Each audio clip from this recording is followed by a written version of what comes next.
Bom dia, bom dia. Bom dia, vamos começar a nossa aula? E aí, gente, como é que vocês estão? Vamos abrir aí um pouquinho a imagem aí para a gente dar um bom dia aí, todo mundo. Abrir essas caras feias de vocês aí. Abre a imagem aí, gente.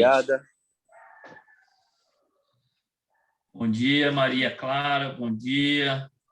Maria Clara. E se voluntaria para fazer oração, hein? Vamos lá, um corajoso aí, tímido. Sei que tem gente aí que nem escovou o dente aí, mas não tem problema não. Pode fazer oração, que no vídeo não vai aparecer o mau hálito. Viu, Ana Kelly? Isso é para você. Eu escovei os dentes. Então, vou orar aqui. Amém. Querido Deus e Senhor, muito obrigada, Pai, porque a Tua palavra diz que as Suas misericórdias se renovam a cada manhã. Te louvo, Deus, porque a gente tem a oportunidade de estar aqui juntos, ó Pai, mesmo que distantes, mesmo que enfrentando enfermidade, ó Pai, esse momento difícil novamente. Mas eu te agradeço, ó Deus, porque ainda assim tem vocacionados, ó Deus, que nos ensinam a Tua palavra, ó Deus, que é tudo que a gente tem, ó Pai, e que não muda, ó Deus, apesar das circunstâncias da nossa vida. Deus, eu te louvo pela vida, né, de quem está ministrando a palavra para a gente, e eu peço, ó Pai, para que a gente possa realmente guardar, Deus, aquilo que vai ser ensinado, ó Deus, porque o Senhor nos chama à obediência, o Senhor nos chama para guardar os seus mandamentos, ó Pai. Então eu oro, Deus, para que seja uma aula abençoada e que a gente possa realmente guardar, Deus, aquilo que a gente vai aprender e colocar em prática também. Em nome de Jesus, que eu agradeço. Amém. Amém. Muito obrigado. Amém. Então, gente, vamos lá. Vamos começar nessa aula de hoje. Vamos dar continuidade.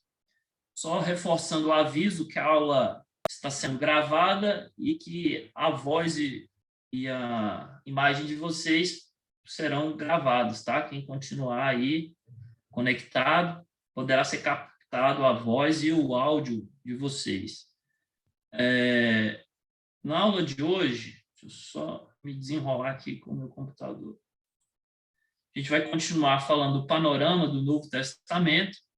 A nossa aula vai ser a aula de Atos dos Apóstolos, e a gente já vai dar uma entrada na vida de Paulo, né? Desse importante escritor e apóstolo que escreveu quase um quarto do Novo Testamento. Ok? Passa, por favor, slide. Eu trouxe aqui para vocês darem uma olhadinha aqui na cronologia dos livros, tá? É bem diferente do que a gente tem na nossa Bíblia, né? O Novo Testamento começa com o livro de Mateus. Se a gente fosse olhar a cronologia dos escritos, seria algo mais ou menos assim: Tiago, Gálatas, depois Mateus e Marcos. E aí teríamos 1 Tessalonicenses, 2 Tessalonicenses, Coríntios, Romanos, aqui por volta do ano 56, o livro de Lucas, que foi o último que a gente olhou, né, deu uma olhada, que é por volta do ano 60 e 61, Efésios, Colossenses, e o livro de Atos, que está aqui, ó, no ano 62 depois de Cristo, desculpa. Tá? Em seguida, a gente continua vendo, só um pouquinho, por que hoje está com mais dificuldade em Timóteo, Tito, Pedro, Timóteo, Pedro, Hebreus, Judas, as epístolas, tá? E vocês viram aqui na transparência, no slide anterior e nesse, quantos livros Paulo foi autor, né? Ele foi autor de quase um quarto do Novo Testamento, conforme vocês observam aqui. A quantidade de livros que o apóstolo Paulo ele escreveu. E por isso que nessa aula e na próxima aula a gente vai falar muito da vida de Paulo. Ok? Então vamos lá, livro de Atos.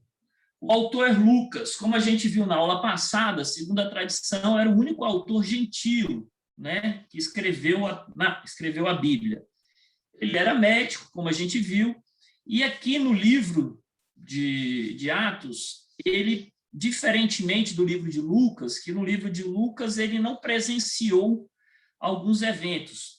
A narrativa do livro de Lucas, do Evangelho de Lucas, o autor ele se valeu de testemunhos oculares. Aqui ele já presencia alguns eventos. Tá? Lucas ele se vale de registros escritos também e ainda de testemunhas oculares para escrever o seu livro. Atos é uma continuação do registro do livro de Lucas. Ele descreve Jesus, o que Jesus realizou por meio do Espírito Santo, ok? Se vocês puderem acompanhar aí na Bíblia de vocês, eu vou ler rapidamente aqui o livro de Lucas, é o capítulo 24, versículos 45 a 49, tá? Se vocês puderem abrir aí e quiserem acompanhar, vou fazer uma leitura rápida. Diz assim a palavra: então lhes abriu o entendimento, Jesus, falando sobre Jesus, entendimento para compreender as Escrituras, e lhes disse: assim está escrito que o Cristo havia de padecer e ressuscitar entre os mortos no terceiro dia, e que em seu nome se pregasse arrependimento para a remissão de pecados a todas as nações, começando de Jerusalém. Vós sois testemunhas dessas coisas, e eis que envio sobre vós a promessa do meu Pai, a promessa será enviada. Permanecei, pois, na cidade, até que do alto sejais revestidos de poder. Ok? Em Atos, nós iremos observar o cumprimento dessas palavras de Jesus. Jesus falou para os discípulos que o evangelho seria expandido para todas as nações, mas que para isso eles deveriam ser revestidos antes de poder, tá? O livro de Atos, a gente percebe que há uma ênfase nas boas novas da salvação divina, por meio de Jesus Cristo, não somente para os judeus, tá? Mas é para os judeus e para os gentios, cumprindo as expectativas do Antigo Testamento. O Espírito Santo guia a igreja no anúncio das boas novas. A igreja tem a sensatez de ficar do lado do Espírito, do lado de Deus, no tocante à salvação e inclusão dos gentios, porque antigamente, como a gente viu, e boa parte de vocês sabem, havia, né, essa divisão entre somente os judeus eram o povo escolhido, e no início da igreja, muitos cristãos ainda achavam que a promessa da salvação era só para o povo judeu, que Cristo teria vindo só para os gentios. E isso foi até tema de discussão doutrinária entre os apóstolos, entre os líderes da igreja à época. E a igreja se posicionou, teve a sábia decisão de falar: não, o evangelho é para todos, não é somente para os judeus. Não. Cristo não veio apenas para converter os judeus, mas Cristo veio para ser salvador da humanidade inteira. E a salvação é obra de Deus, e não podemos retê-la, né? E devemos receber essa salvação, essa mensagem com alegria nos nossos corações. Alguém poderia ler para mim Atos 1, de 6 a 14, por favor? Alguém poderia ler aí? Vou ler aqui, vou ler. Lê aí para mim, pastor, por gentileza. Então, 6 a 14, né? Então, os que estavam reunidos lhe perguntaram: Senhor, será este o tempo em que restaures o reino a Israel? Respondeu-lhes: não vos compete conhecer tempos ou épocas em que o Pai reservou pela sua exclusiva autoridade. Mas recebereis poder ao descer sobre vós o Espírito Santo, e sereis minhas testemunhas, tanto em Jerusalém como em toda a Judéia e Samaria e até os confins da terra. Dito estas palavras, foi Jesus elevado às alturas à vista deles, e uma nuvem o encobriu dos seus olhos. E estando eles com os olhos fitos no céu, enquanto Jesus subia, eis que 2 varões vestidos de branco se puseram ao lado deles, e lhes disseram: varões galileus, por que estáis olhando para as alturas? Este Jesus que dentre vós foi assunto ao céu virá do modo como o viste subir. Então voltaram para Jerusalém, do monte chamado Olival, que dista daquela cidade tanto como a jornada de um sábado. Quando ali entraram, subiram para o cenáculo, onde se reuniam Pedro, João, Tiago, André, Filipe, Tomé, Bartolomeu, Mateus, Tiago, filho de Alfeu, Simão, o Zelote, e Judas, o filho de Tiago. Todos estes perseveraram unânimes em oração com as mulheres, com Maria, mãe de Jesus, e com os irmãos dele. Obrigado, pastor. Então, gente, o que a gente observa aí? Nessa passagem que o pastor Davi leu, e aqui eu acabei de ler também ali no final de Lucas, a gente vê que o livro de Lucas é uma continuação, o livro de Atos é uma continuação do livro de Lucas. O finalzinho de Lucas está relacionado com o início do livro de Atos.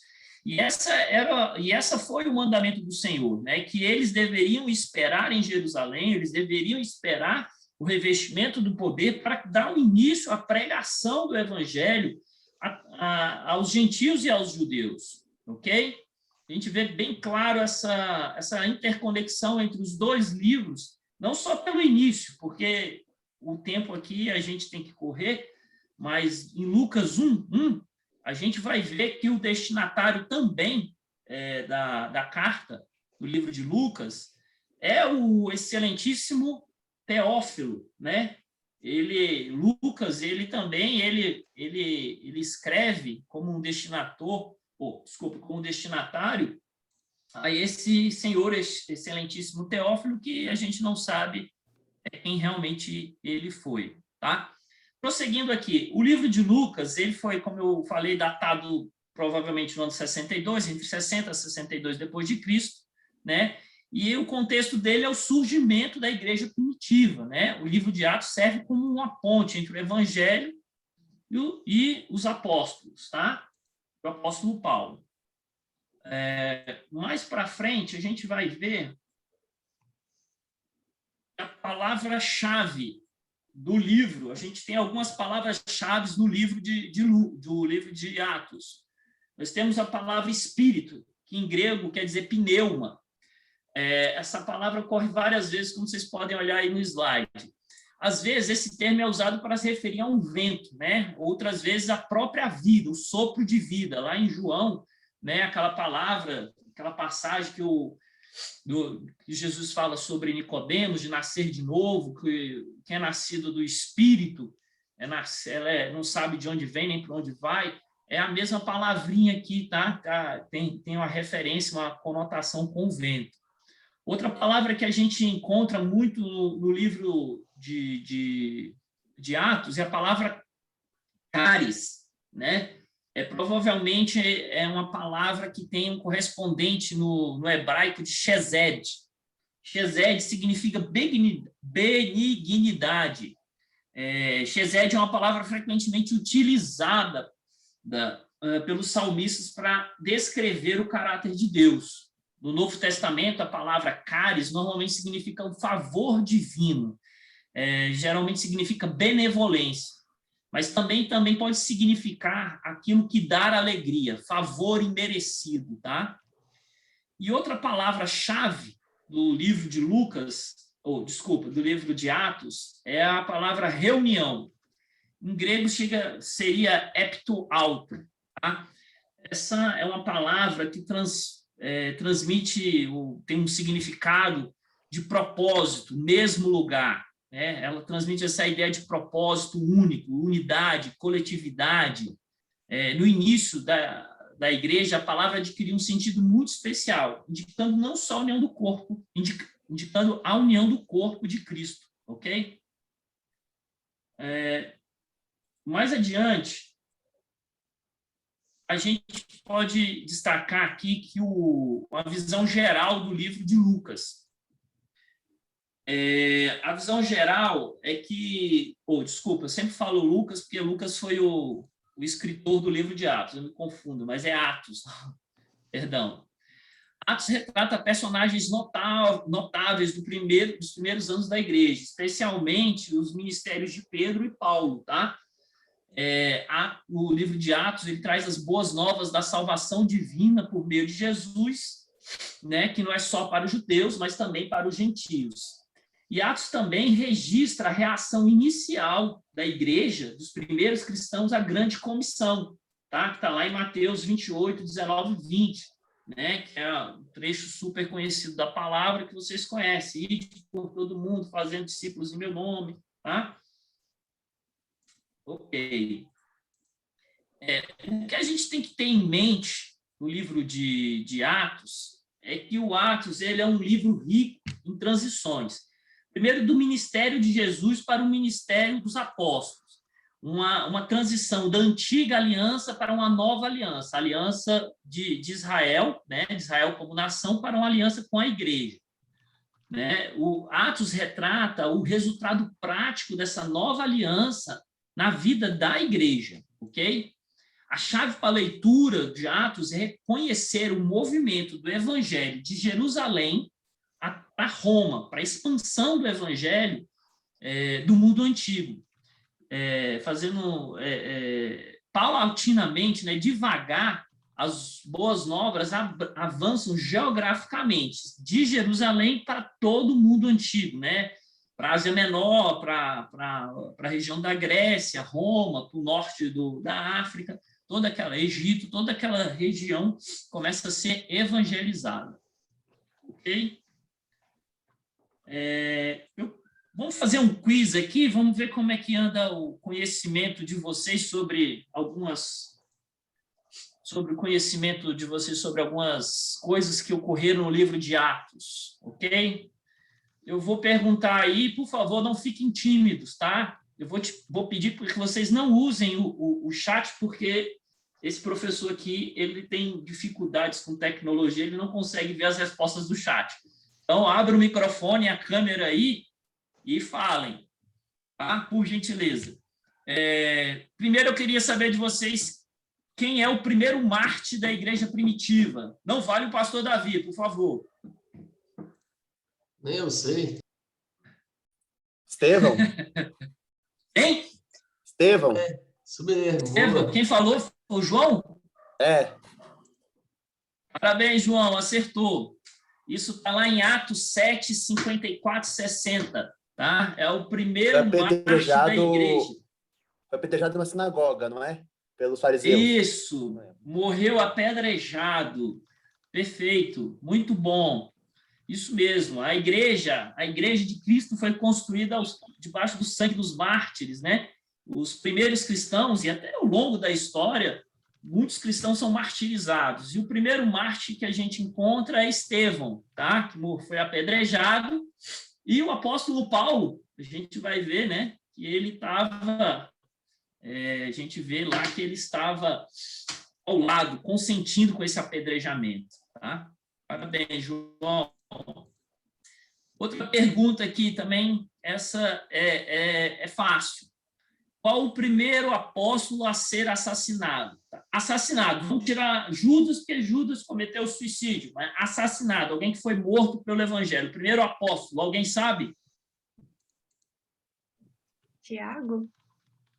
Muito bem, Tiago.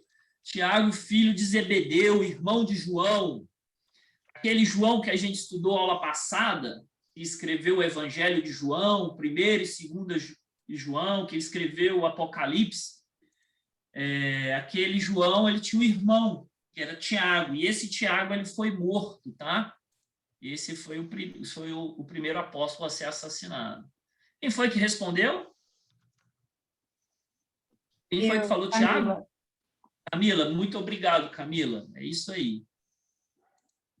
Então, vamos fazer esse quiz aí para a gente dar uma quebrada na aula e seguir em frente.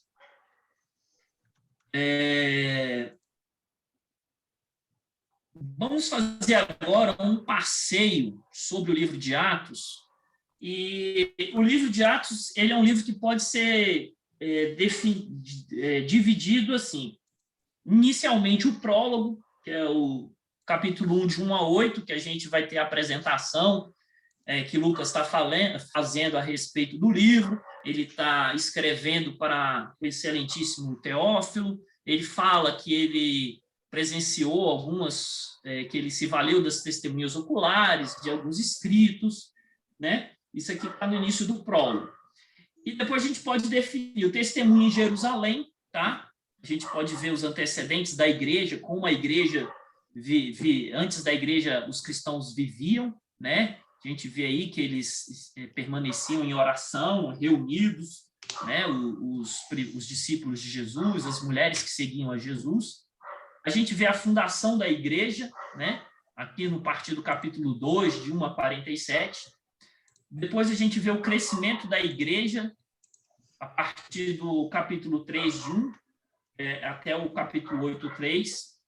A gente vê os diáconos orando e ensinando e suportando perseguições, tá? Vale aqui também uma menção que Estevão era diácono da igreja, tá? E por conta dessas perseguições. Os diáconos, eles tinham, desde daquela época, a função de cuidar das necessidades dos membros da igreja, dos mais necessitados. Posteriormente, a gente pode ver o testemunho na Judéia e Samaria, né? A gente vê aí o evangelho, a pregação do evangelho aos samaritanos. Isso aqui já começa a pregação, a expansão do evangelho para os gentios, né? Porque os judeus não se davam com os samaritanos eram excluídos, né? Pelos judeus. A gente vê a convenção de um gentio, o eunuco etíope, né? Aquela passagem que Felipe prega para esse eunuco. A conversão de Paulo. Depois a gente vê a pregação do evangelho na Judéia, a pregação do evangelho aos gentios, né? A partir do capítulo 10. A perseguição por pares de Herodes, começa a perseguir a igreja. Opa, cadê aqui? Próxima slide. No 3, o testemunho até os confins da terra, a gente começa a ver as viagens missionárias do apóstolo Paulo, tá? A primeira viagem missionária, a partir do capítulo 13.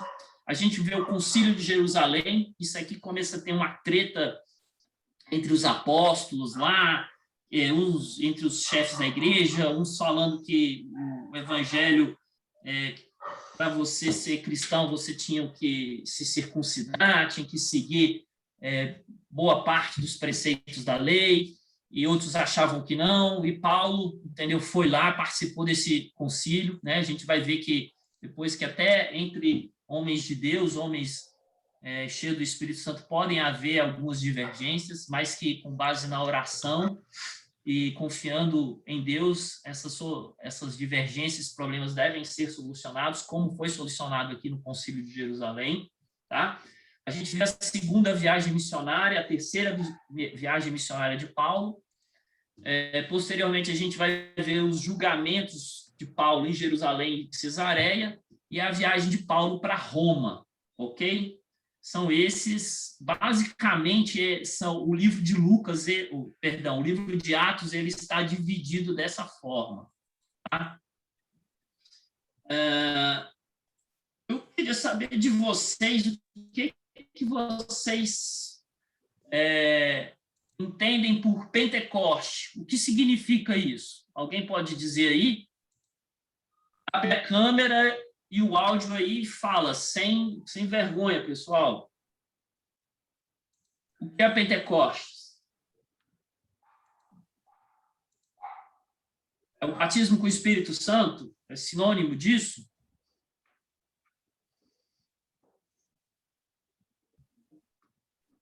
Pessoal, o pessoal está tímido, hein?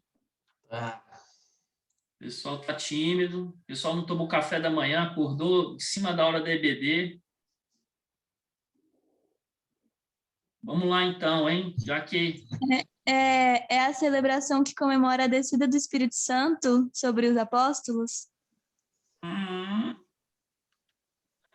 Depois teve esse significado. Diria que está mais ou menos certo, mas muito obrigado pela participação. Boa. Ainda mais.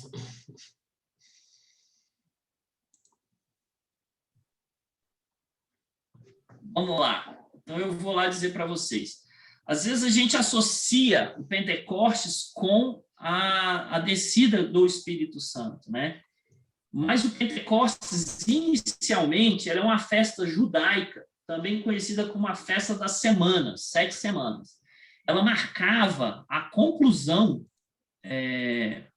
só um pouquinho, ela marcava a conclusão da colheita e da cevada. Era um feriado anual, que cerca de 50 dias após a Páscoa. Então, acabou a Páscoa, você contava ali mais ou menos 7 semanas, dava 50 dias, eles faziam uma grande festa religiosa. E vinham judeus do mundo inteiro, sabe? Conforme o slide anterior, vocês lembram desde a primeira aula que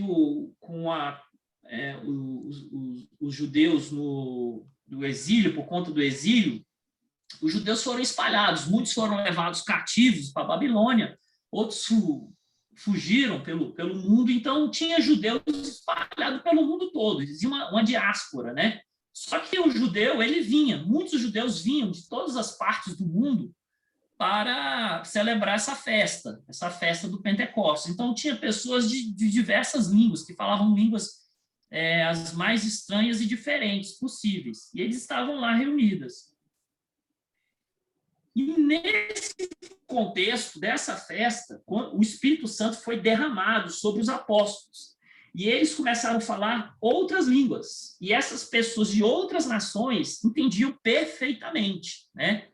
Então, o Pentecostes era uma festa judaica em que o Espírito Santo, aquela promessa, aquele revestimento de poder que Jesus falou, foi cumprido e foi derramado nessa festa, tá?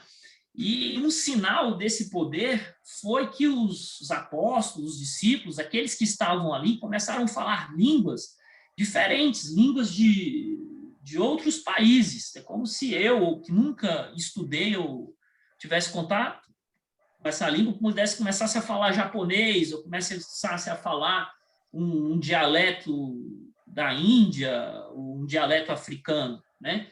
Então, as pessoas começaram a falar. E os judeus que estavam ali ao redor deles, de outros países, conseguiam entender, conseguiam compreender claramente o que aquilo ali significava, tá?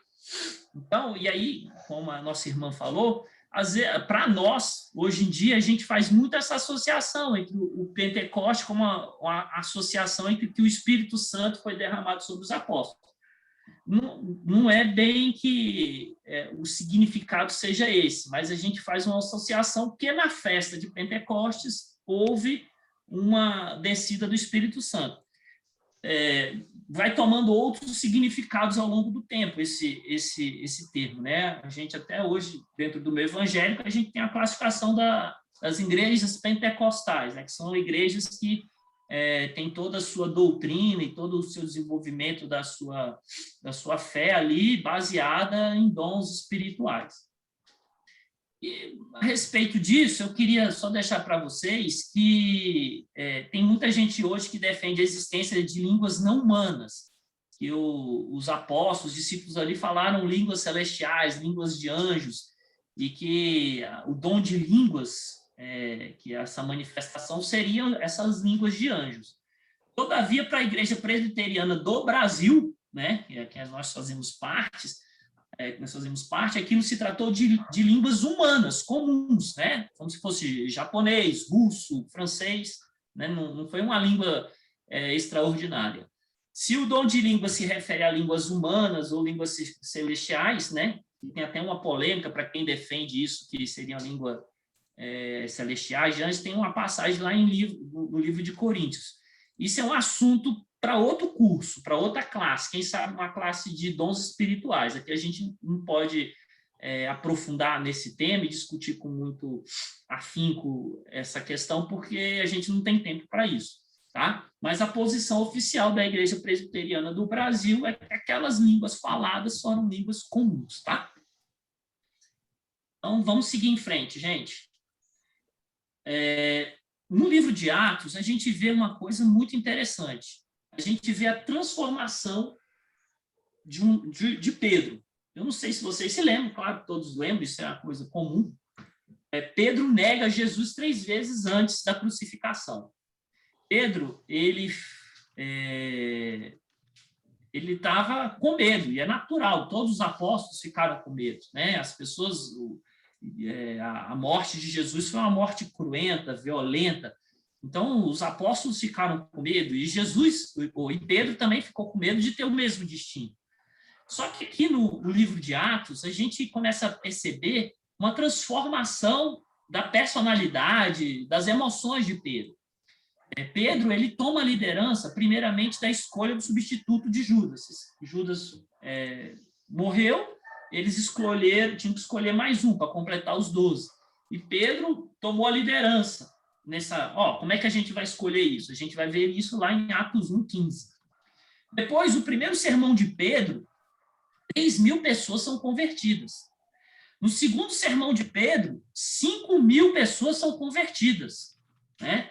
E nesse sermão, Pedro até acusa os judeus da morte de Jesus. Uma coisa grave, séria, né? Pedro falou, olha, vocês judeus que mataram Jesus. O que aconteceu? Como é que a gente pode explicar essa transformação tão rápida? Um pescador rude, sem conhecimento, sem instrução, convencer 8.000 pessoas que Jesus é o Messias. Como? E olha só, e é pouco tempo, tá? Como vocês viram ali, a festa de Pentecostes, ela se dá mais ou menos 50 dias após a Páscoa. Então, um pouco mais de 50 dias, Pedro tinha negado Jesus. Pedro estava com muito medo. E, de repente, Pedro se transforma num grande pregador, um homem ousado, que prega e as pessoas se convertem, né? Segundo a nossa tradição, os historiadores falam que, isso não tem confirmação disso, mas a tradição fala que Pedro foi crucificado de cabeça para baixo. Tá? O que a gente pode perceber disso? A gente pode perceber que aqui foi o poder do Espírito Santo que fez essa transformação na vida de Pedro. O poder de Deus é que usou aquele homem rude, como eu falei, sem instrução, um homem que estava acovardado, a se transformar num grande pregador. E a pregação dele surtir efeito, né? Dele se tornar um líder da igreja. Foi a ação divina do Espírito Santo, né? O Espírito Santo, ele transformou as emoções de Pedro, usou Pedro, né? Foi algo que, naturalmente, qualquer pessoa dizia, não, impossível, esse cara negou Jesus há pouco mais de 50 dias, estava com medo, ele não se tornaria um líder da igreja, ele não, segundo a tradição, não teria forças para suportar uma crucificação, uma morte dessa, né? E pelo contrário, né, o que a gente viu depois é que Pedro foi um líder, um grande líder da igreja, tá? No livro de Atos também a gente consegue ver alguns eventos que nos remetem à ideia, importante ideia, que toda vez que a gente lê um livro bíblico, histórico, a gente tem que discernir se aquele evento é um evento prescritivo ou é um evento descritivo, tá? O evento descritivo é aquele evento que apenas narra, relata, descreve o que ocorreu.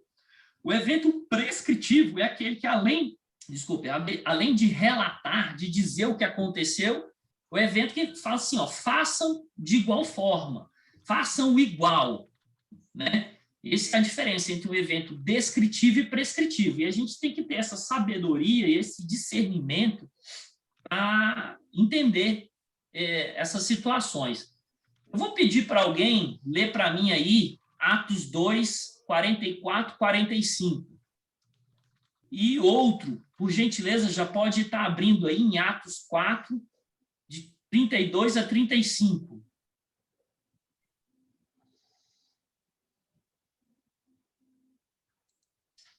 Vamos lá? Primeira referência, Atos 2, 44 a 45. E estamos abrindo aqui. Então lê para mim, por favor. Vamos aí, Atos 2, 44 a 45. Todos os que creram estavam juntos e tinham tudo em comum. vendiam as suas propriedades e bens, distribuindo o produto entre todos, à medida que alguém tinha necessidade. Ótimo, muito obrigado. Alguém lê para mim aí Atos 4, 32, 35.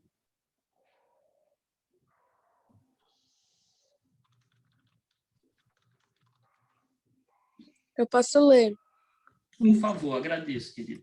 Atos 4, 32 a 35. Isso. A comunidade cristã da multidão dos que creram era um coração e a alma.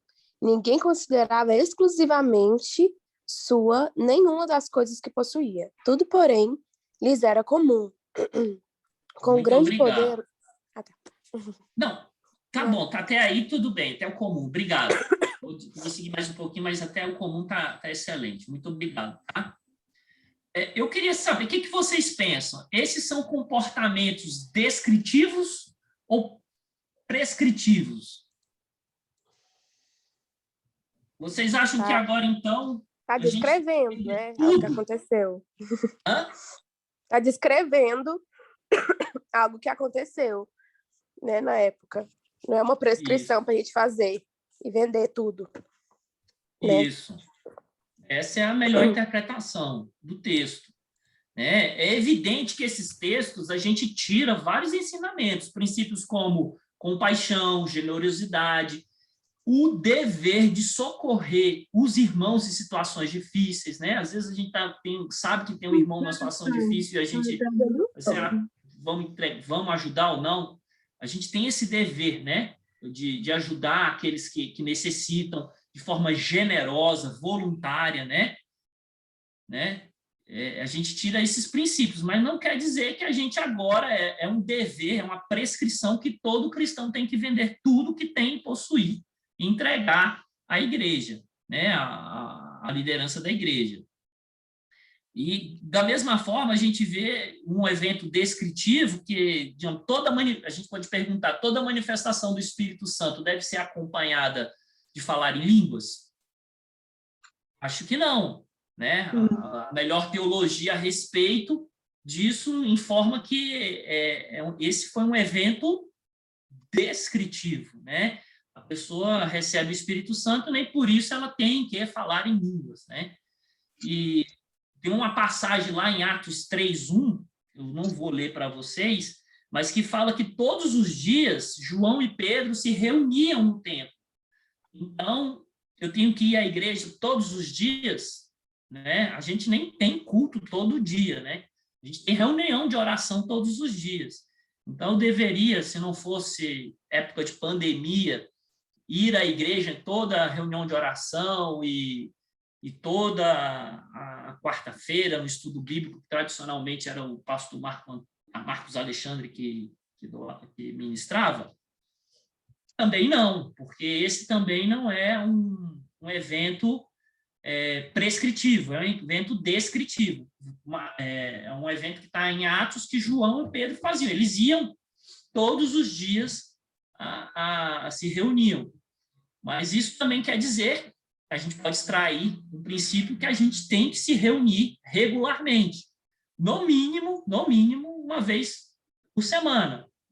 O ideal é que fosse mais vezes, né? Se a gente conseguisse se reunir como igreja mais vezes, mas no mínimo, pelo menos uma vez na semana, que é o domingo, dia do Senhor.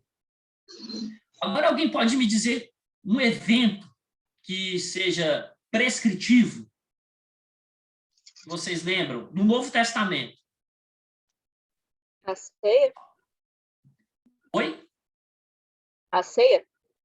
Quem falou? Isabelle, obrigado. Justamente, a ceia, a Santa Ceia é um evento prescritivo. Jesus, ele falou que a gente deveria fazer aquilo em memória dele, né? Então, a gente vê a ceia do Senhor no Novo Testamento, em outras ocasiões, como um evento prescritivo, assim como o batismo, né? O batismo também é um evento que Jesus falou para as pessoas serem batizadas.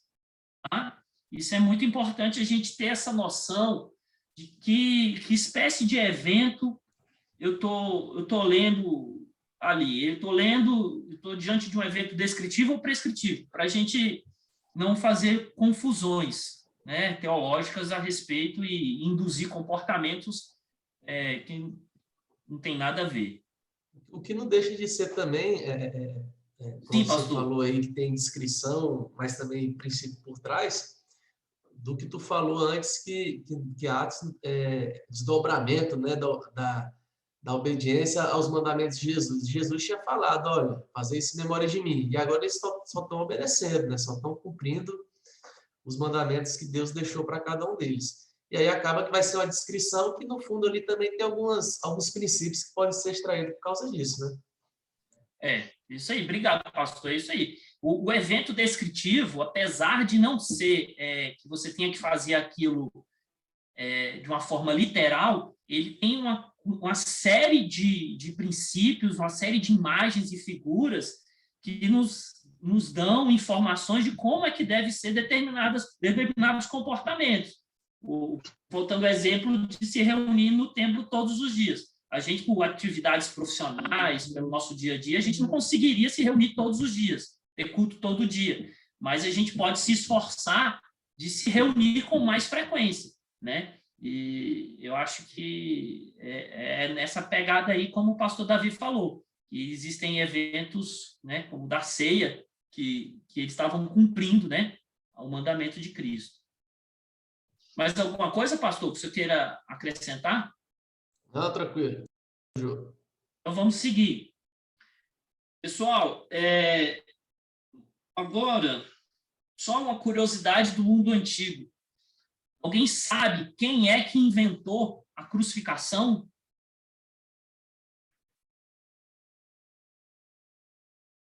Não vale dar uma olhada no Google, hein?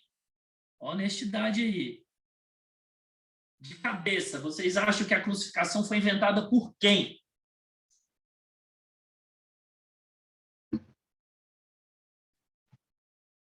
Bom, vamos lá então. O pessoal ainda está meio tímido.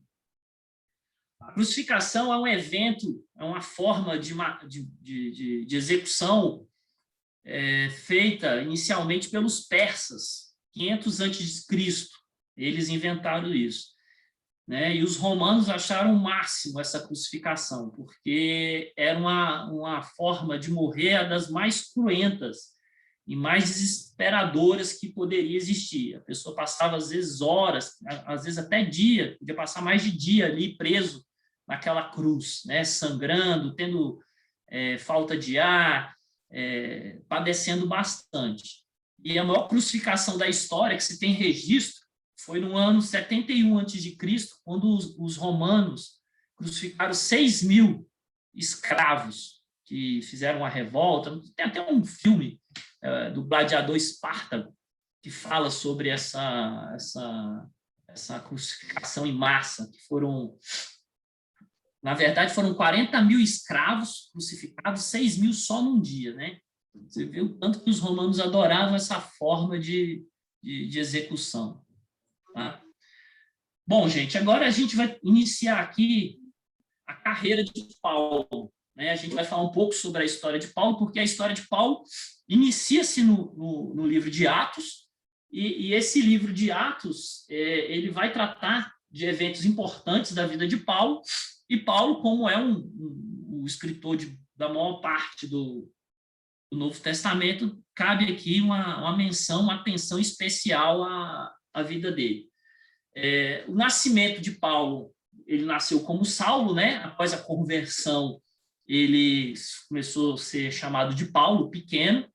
Ele nasceu em Tarso, na Cilícia. Ele era da tribo de Benjamim. É importante a gente registrar que Tarso não era um lugar insignificante, pelo contrário, Tarso era um centro cultural grego, era um lugar de muitas universidades, né, se a gente poderia chamar assim, essas escolas antigas, né, se a gente poderia chamar essa escola antiga de universidade, mas era um lugar onde que as pessoas estudavam bastante. Ele era cidadão romano por nascimento, e ser cidadão romano por nascimento tinha uma vantagem, tinha alguns privilégios. Primeiro, que ele tinha a garantia de ser julgado pelo imperador, tá? Por César. Ele não poderia, se ele sofresse alguma acusação, ele poderia apelar para César, como ele fez, né? A gente vai ver. Ele tinha imunidade legal de ser açoitado, ele um cidadão romano não podia ser açoitado, e ele não poderia ser crucificado, porque era a pior pena de morte da época. Então, um cidadão romano ele não poderia ser crucificado. Tá? Era a pior morte considerada para a época, era ser crucificado. E o cidadão romano tinha esse privilégio de não ser crucificado, podia ser decapitado, qualquer outra coisa, mas crucificado não. O treinamento dele, ele foi instruído por Gamaliel, que foi um famoso rabino, né, da época. E antes de se tornar cristão, a gente percebe na leitura de Paulo que ele perseguiu os judeus, né? Ele recebeu autorização do Sinédrio para liderar perseguições contra os judeus. Paulo perseguia e assolava a igreja de Deus. O objetivo de Paulo era levar preso para Jerusalém todo e qualquer cristão. Ele tinha verdadeira compulsão por fazer isso, de perseguir, prender, maltratar e até matar os cristãos, tá? Eu vou pedir aí que alguém leia esse próximo slide aí, por favor. Será que alguém pode ler?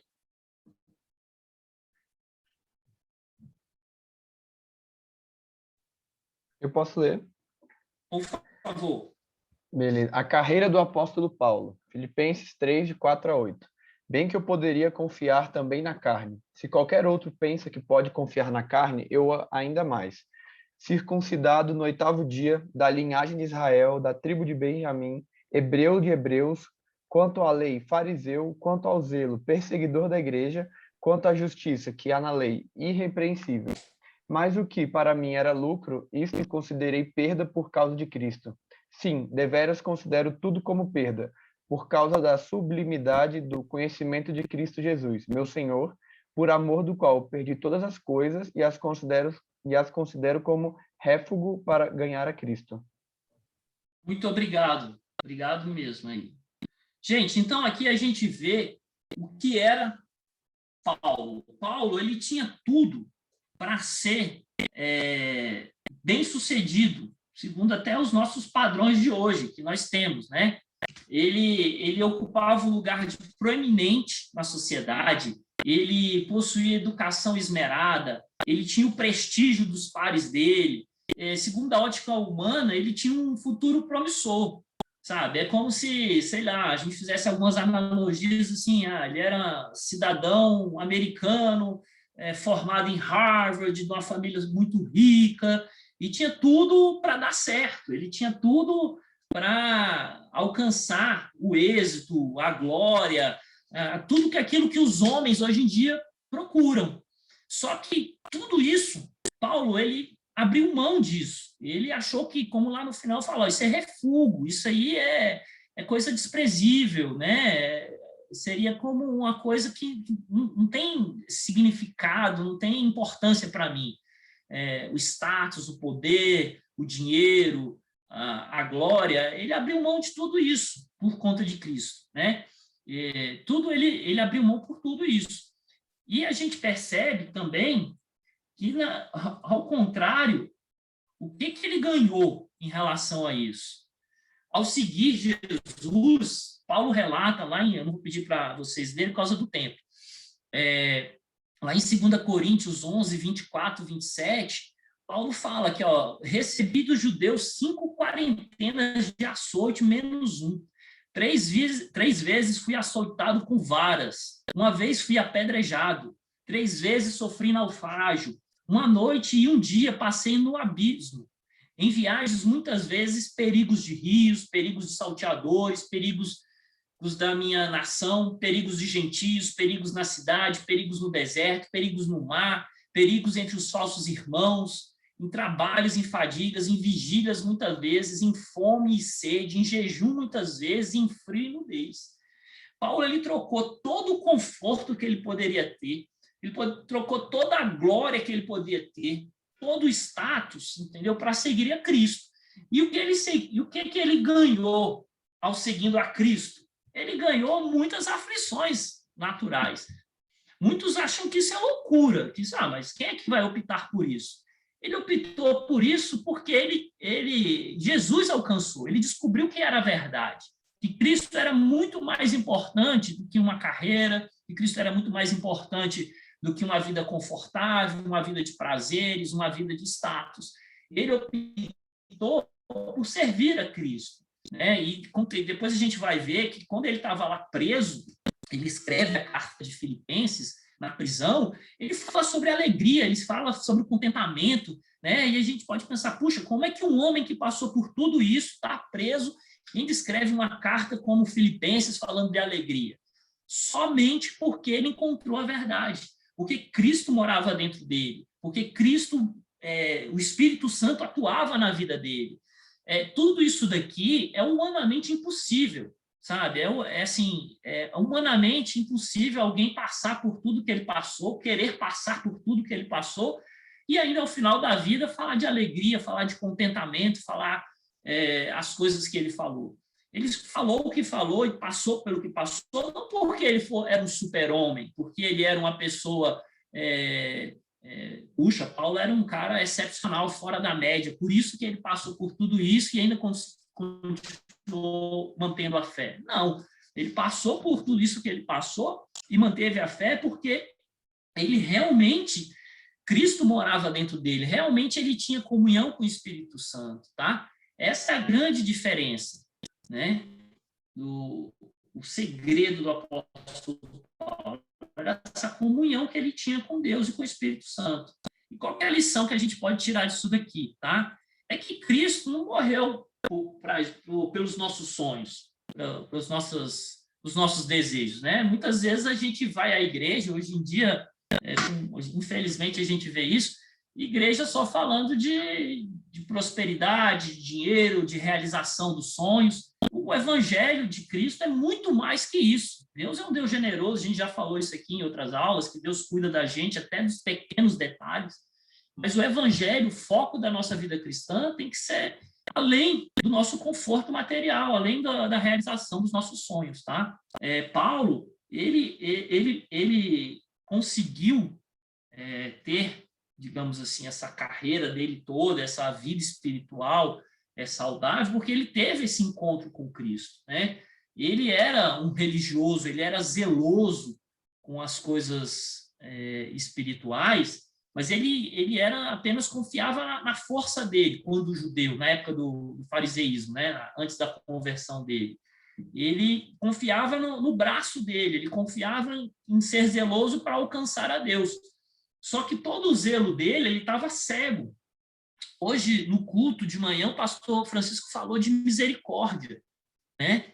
E Paulo, a gente não via misericórdia na vida religiosa de Paulo antes de Jesus entrar na vida dele. O que a Bíblia relata era de um homem apenas legalista, que matava as pessoas, que era cruel, porque aquelas pessoas não se adequavam àquilo que ele acreditava, né? E Cristo, ele mudou, ele abriu os olhos de Paulo, para Paulo enxergar aonde estava a verdade, né? E aqui a gente vê, eu sei que a gente já passou um pouquinho do tempo, e eu vou pedir para vocês só mais uns minutinhos, 5 minutinhos, eu acho que a gente consegue encerrar. Opa, passei aqui a mais, desculpa. Vamos lá. A gente vê que Paulo, ele encontra Cristo ressurreto no caminho de Damasco, né? E após ele receber o Espírito Santo, né, que Deus manda ele se encontrar com Ananias, e Ananias ora sobre a vida dele, ele recebe o Espírito Santo. E ele é chamado para missões. Na igreja de Antioquia, ele foi enviado pelo Espírito Santo e levou o evangelho aos gentios, né? E aqui só para a gente perceber, esse aqui eu vou pular esse slide, próximo slide. A gente fala isso na próxima aula. A gente vê que Paulo realizou 3 viagens missionárias. Existe até uma controvérsia se foram 3 ou foram 4. Porque a gente tem, ao ler o livro de Atos, certeza que foram 3. Ele fundou várias igrejas na Ásia, ele escreveu cartas, inúmeras cartas a várias igrejas, várias pessoas que compõem hoje 1/4 do Novo Testamento foi escrito pelo apóstolo Paulo. Após ser preso em Jerusalém, ele foi enviado para Roma. Segundo a tradição cristã, Paulo ele foi liberado dessa primeira prisão. o que permitiu continuar a sua obra missionária na Macedônia. Isso é a segunda tradição. No entanto, ele foi preso novamente, encarcerado em Roma e acabou sendo decapitado, tá? Então, basicamente, essa daqui é uma visão geral da vida do apóstolo Paulo, que a gente vai dar vai continuar vendo na próxima aula, particularidades da vida do apóstolo Paulo, e a gente vai entrar nas cartas paulinas, ok? Gente, mais uma vez eu peço desculpa pela correria, o tempo é algo que não está a nosso favor. Eu peço vocês que façam a avaliação aí da aula, façam lá os seus comentários, e se alguém tiver alguma dúvida, quiser falar alguma coisa, quiser discutir algum tema, eu estou à disposição de vocês.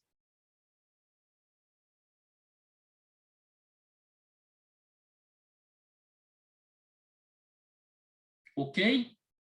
Alguma dúvida, alguma pergunta?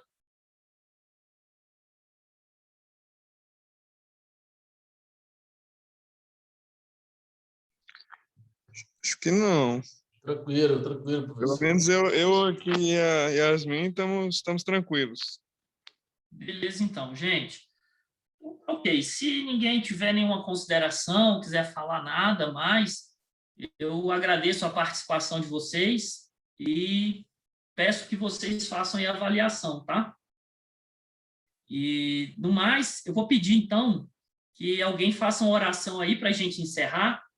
Alguém pode se dispor a fazer essa oração? Olha que se não se dispor, eu vou olhar aqui. Vou olhar aqui no... Vou perguntar, hein? Será que pode ser... Então, Acho que a Rebeca quer orar. a Rebeca quer orar? Uhum. Então, Rebeca, faz essa oração para a gente, por gentileza. Sim. Senhor, muito obrigada por este dia tão maravilhoso, Senhor. Eu te agradeço por essa aula maravilhosa que nós tivemos hoje, que esse aprendizado que a gente coloca no dia a dia. Proteja cada um que está nessa classe, Senhor. Proteja todos os professores da nossa igreja. Em nome de Jesus, que ora, amém. Amém. Muito obrigado, Rebeca. Amém.